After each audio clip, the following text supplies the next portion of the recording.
Selamat datang di channel saya. Pada bagian ini saya akan menjelaskan mengenai subnetting, di mana subnetting sendiri terbagi menjadi dua bagian. Yang pertama itu FLSM dan yang kedua adalah VLSM. Kedua metode tersebut merupakan suatu teknik pembagian network dengan dimana setiap subnet yang dimana FLSM ini memiliki ukuran network yang sama, sedangkan VLSM ini sendiri memiliki ukuran network yang berbeda tergantung hostnya tersendiri. Nah, FLSM sendiri itu kepanjangannya adalah Fixed Length Subnet Mask, sedangkan VLSM itu Variable Length Subnet Mask. Nah, untuk memahami secara mendalam, di sini saya akan mencontohkan pada tugas saya yang sebenarnya itu ada 6 jenis jaringan. Tapi pada video ini saya akan menjelaskan 2 jaringan saja. Untuk sisanya saya akan mengumpulkan pada forum tugas nantinya. Nah, untuk jaringan pertama itu menggunakan jaringan VLSM, di mana untuk contoh IP-nya sendiri itu 11.11.0.0/26 atau prefix 26. Nah, untuk mengetahui ciri-ciri dari penggunaan FLSM sendiri, yaitu prefixnya dalam pembagian jaringan itu sama, yaitu ukuran maupun dari networknya itu sama.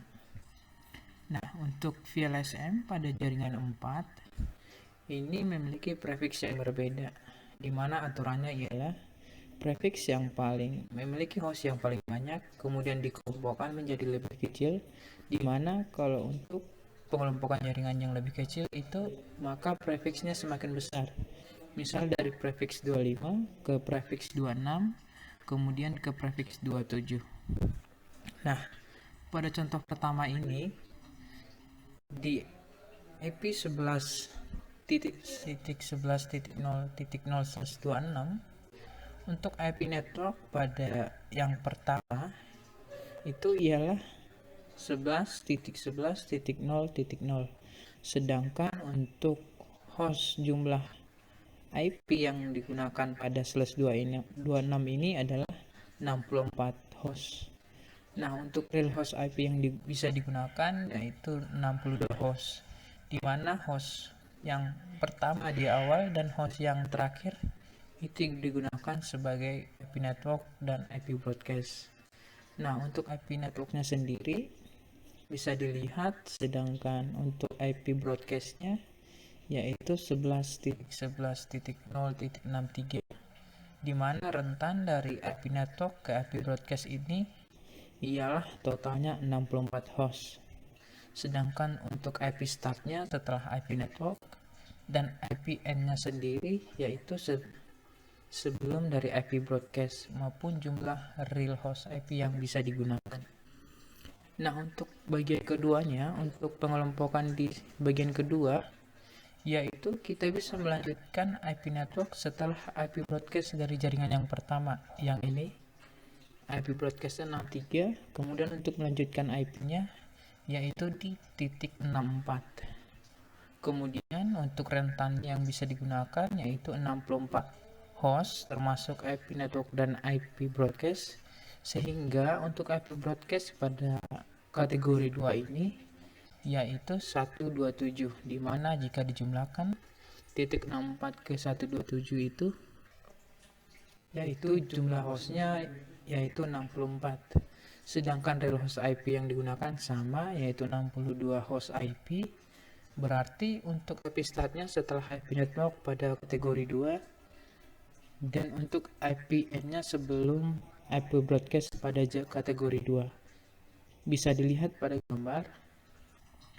Nah, sama juga untuk bagian ketiganya yaitu IP networknya setelah IP broadcast pada jaringan sebelumnya pada kategori 2, dimana kategori 2 itu IP broadcastnya di akhiran 127, Kemudian untuk IP networknya sendiri pada jaringan kategori 3 yaitu 128, dan untuk akhirannya di IP broadcast yaitu 191, dimana jika dijumlahkan juga hasilnya sama, yaitu 64 host.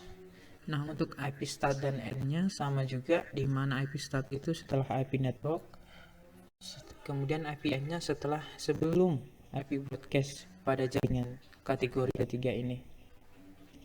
Nah, lanjut untuk pada jaringan VLSM sendiri, dimana tadi saya bilang itu prefiksnya beda-beda, bisa dilihat untuk lebih memahami di sini prefiksnya 25, dimana jumlah hostnya itu 128. Kemudian dibagi lagi jaringannya semakin sedikit, yaitu di kategori 126 itu jumlah hostnya 66, yang bisa digunakan yaitu 64.